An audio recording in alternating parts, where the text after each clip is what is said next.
Hello, and welcome to Chapter 23 of my 0% LTC of Justice and Pride.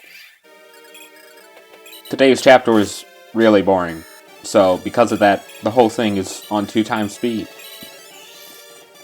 I don't know if that's just me having weird feelings about chapters that aren't route after 2 chapters that were painful, to say the least, or if this is just an excuse to make sure the video isn't 20 minutes long, but who cares? It's still boring either way, because the whole, first 3 turns of this map is just movement and killing things along the way. There's not much to talk about, to be honest. Instead, I guess I'll talk about the secondary objectives of this map that we'll try to accomplish. The first thing is that we want to get the rescue staff that is in the top right corner of the map in one of the chests. This chest has a rescue staff.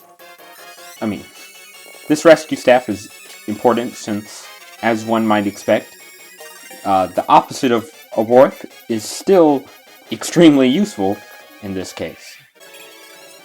Here I yet again use Walter's very well and useful seal speed in order to just seal the speed of these 2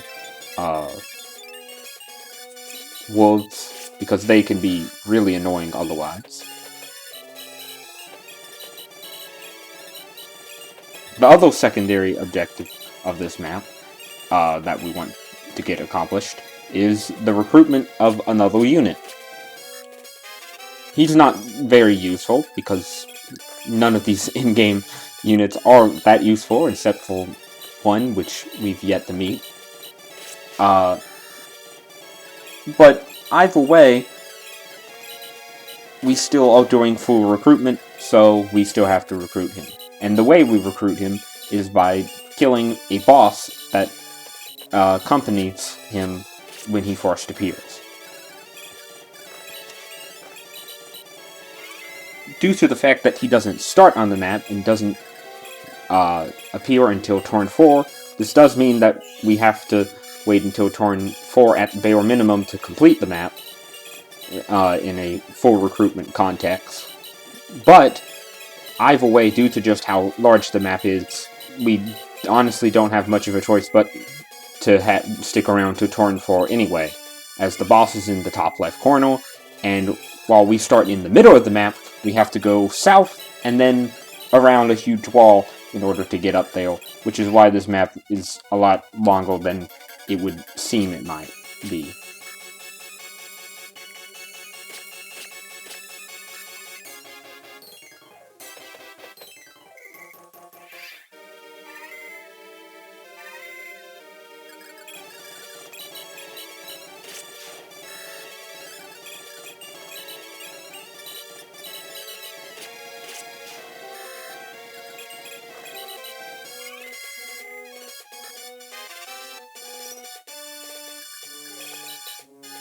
As I said, there was not much to talk about, so in the meantime, I'll talk about the boss, who is quite annoying in this map, and it's another reason why we have to take up quite a few turns anyway.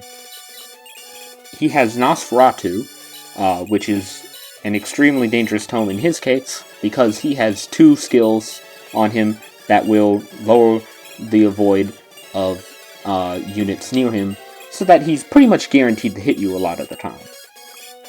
To get around this, we're going to be using Prototype, the Brave Revo tome that we've loved to death last map, in order to deal a significant amount of damage to him before killing him with another unit of some kind.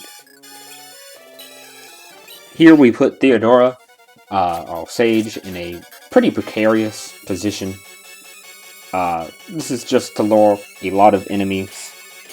Obviously, this is probably one of the least safe strats to do, but at the same time, it's still extremely useful to just be able to deal so much damage to these enemies and get them out of the way, that it's worth it for the small chance of death that exists.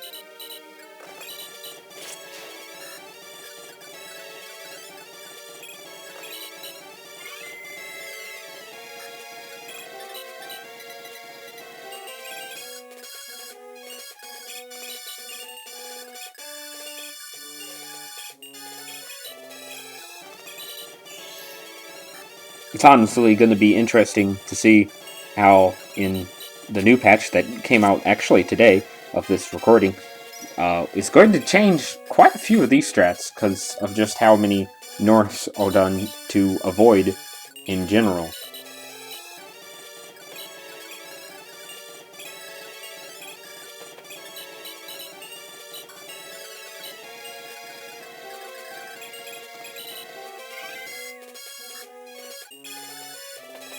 Though, considering the new patch also has new units, I'm sure that will help make up for it, even with the amount of Norse to other powerful parts of our arsenal.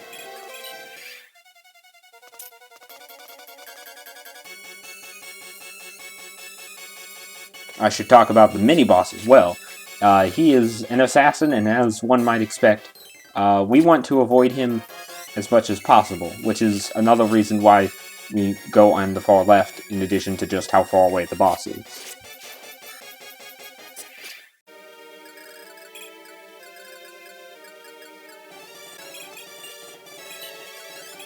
And here I need to talk about a small mistake I made, and that is the positioning in this top left corner near Theodora.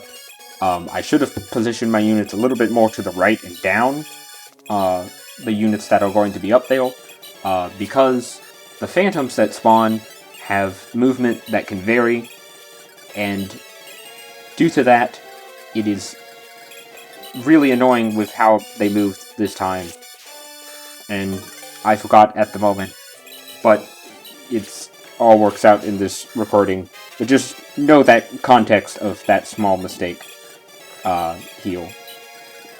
Here I also position my dancer so that she is extremely far ahead on the right side. This is because I need to be able to dance for Richter this following turn, after he's moved almost his full movement, to make sure he is able to reach the rescue staff chest. There he was actually picking up the chest key that we needed to get a while back. And here, we yet again use Seal Speed, and in this case a lucky hit, but thankfully due to the amount of characters, or units I mean, that are near the right side, we're easily able to still take care of the boss.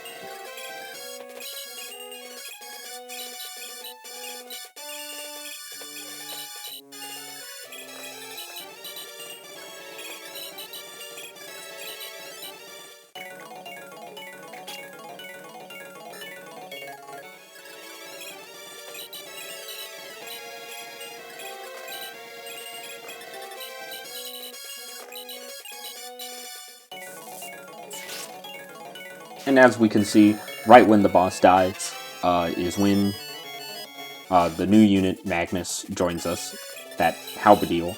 He's not extremely useful, but here he does some chip damage to this assassin so that I can feed a kill to Richter.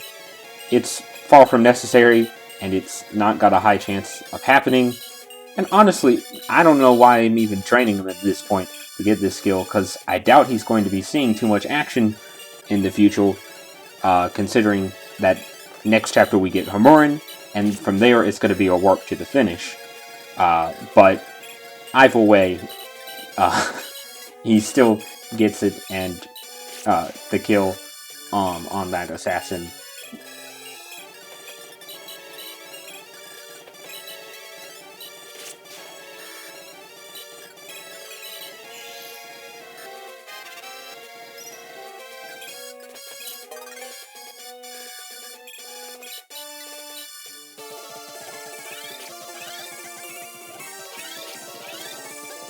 Here is part of the reason why I have a Dorn up there, and that's because I wanted to have her be in Theodora range, which is another small mistake that I made, which just affects reliability, but it's still an important just optimization.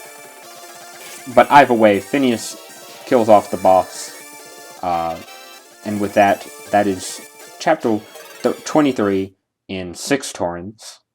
Thank you for watching, and I'll see you next time.